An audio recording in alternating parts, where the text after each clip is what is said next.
This video is brought to you by Lingoda.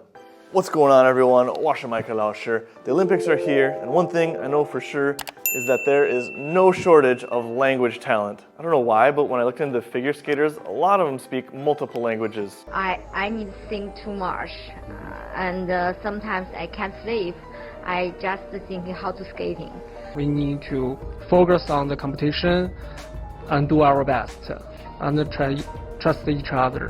That's enough. This guy, Misha Ge, is a retired figure skater from Uzbekistan, but his Chinese is amazing. Here he is with Jin Boyang. 想象那些漂亮女生啊，漂亮，哎，好，来，正好嘴干了啊，亲爱的，请挺住啊，好，漂亮啊，哇。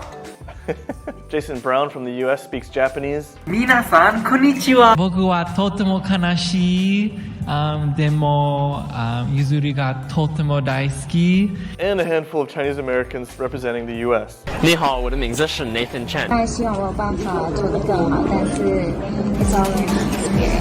大家好，我是周志芳，我是做花样滑冰的，请你们都帮我加油啊！ But today, we're here to talk about a living legend. Perhaps the greatest figure skater ever? I mean, he keeps breaking his own records over and over and over. Oh, look at that! But can he speak English? Huh? Oh no! Can I speak Japanese? I'm just messing with you. He speaks pretty good. Let's have a listen. There's so many amateur skaters who get there to compete, and this is how figure skating as a sport is made.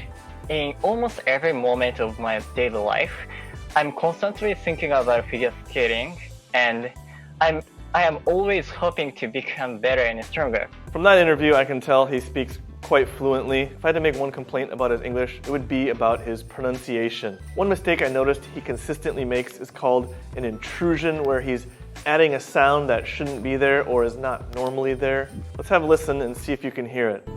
Actually, I'm really glad to see his face. I don't know, I just feel like I'm so glad. I can kind of hear an R sound intruding in there when he's trying to say an L sound. Actually, Now, intrusions are not uncommon in English, particularly the R sound. For example, a simple sentence, he saw it. Some parts of American English and British English might add an R between saw and it. He saw it. Of course, there's no R in the word, but the R sound just intrudes in. Now he's dead. I saw his lips move. Other common intrusions are the y and w sounds in English. For example, he asked becomes he asked. He asked. Do it becomes do it.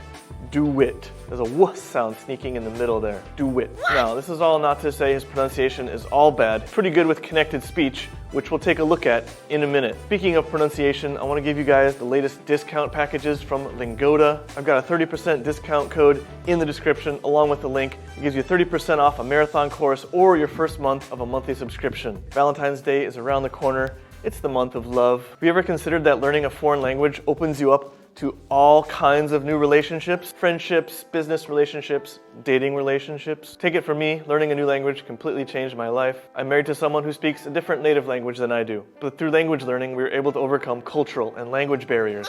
If you're skeptical of the Lingoda method, just sign up for a 7-day free trial. Choose whether you want to do the marathon course or the monthly subscription, and you can enjoy 3 free group classes or 1 free private class. If you don't like it, just cancel before the end of the 7 days. But when you love it, get it? Love Valentine's Day? Anyway, you can just keep studying, and you can cancel the monthly subscription at any time. However, committing to the marathon courses makes each class much cheaper, and you can earn up to $400 cash back depending on which package you choose. If you're worried about when you're gonna do it, don't worry. Lingoda has 1,400, yes, 1,400 teachers, all certified, all native speakers. And with this many teachers, you can be rest assured there are lessons going on 24 hours a day, 7 days a week. I like the small group classes. The maximum class size is 5, but the average is like 2 or 3. That way I can interact with other students who are also learning at about the same level as I am when I'm learning Spanish. Anyway, for anyone out there looking for new and meaningful relationships, click that link below,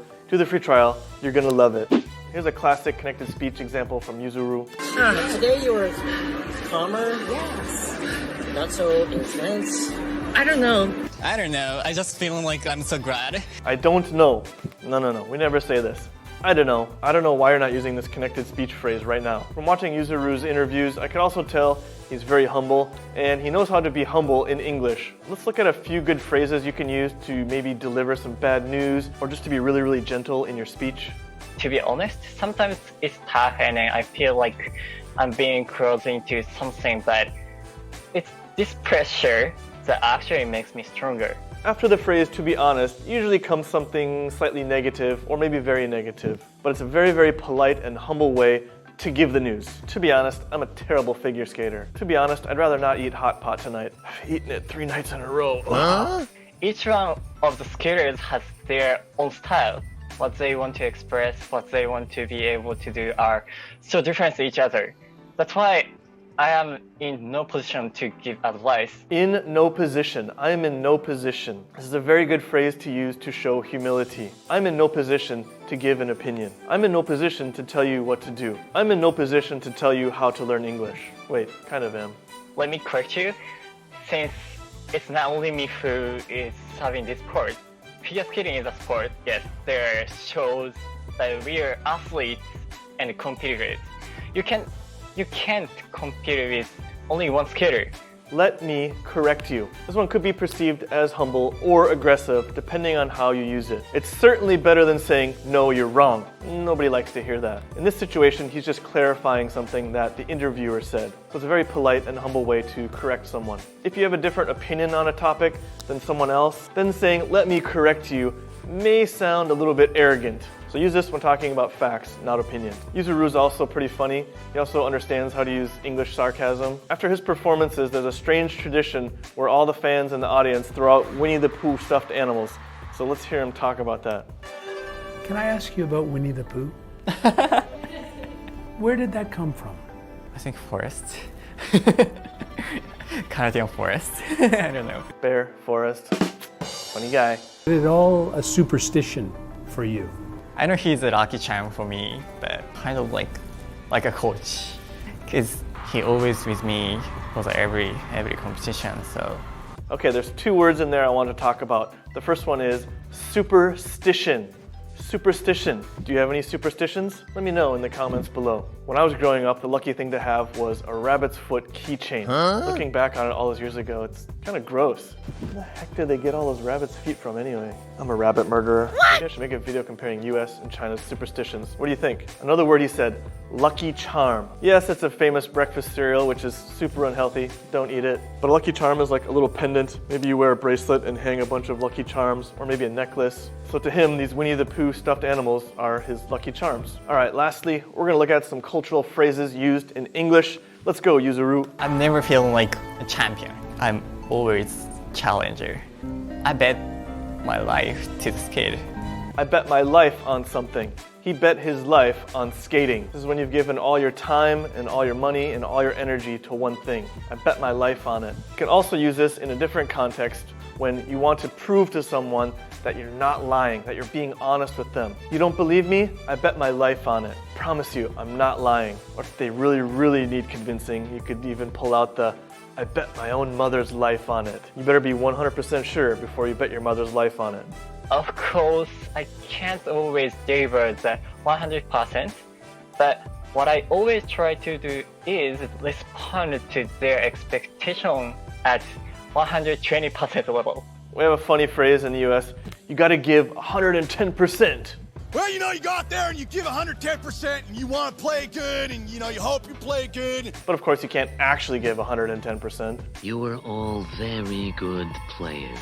We are all very good players. You will give 110%. That's impossible. No one can give more than 100%. This is just one of the many, many ways to say, Jayo, come on, do your best, give it 110%. Or if you're like Yuzuru, you try to give 120%. I'm gonna give this job 110%. Anyway, thank you everyone for watching today. Let me know below what you think of Yuzuru's English and how do you think he'll perform at the Olympics? Will he get the gold? Don't forget, if you're looking for some special relationships in your life, you wanna expand the realm of possibilities, click that link below. Try it free for a week. You got nothing to lose. That's all from me. As always, stay safe, stay happy, stay healthy. 我是麦克老师，下次再见。